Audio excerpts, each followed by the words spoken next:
Hello mga ka-foodie! So for today's food reels is nagluto po ako ng patsambang paa ng manok. Yan.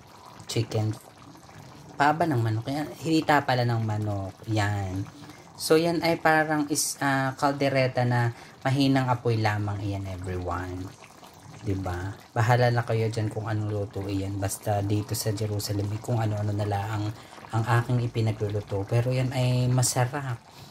Lutong Batangas yan. Nilagyan ko yan ng mga organic spices para hindi naman po tayo lagi ng artificial spices tulad ng mga magic sarap. Wala po akong mga ganong mga bagay, kundi ano lamang. Organic spices lang po tayo lahat ng bonggang-bongga sa ating mga niluluto.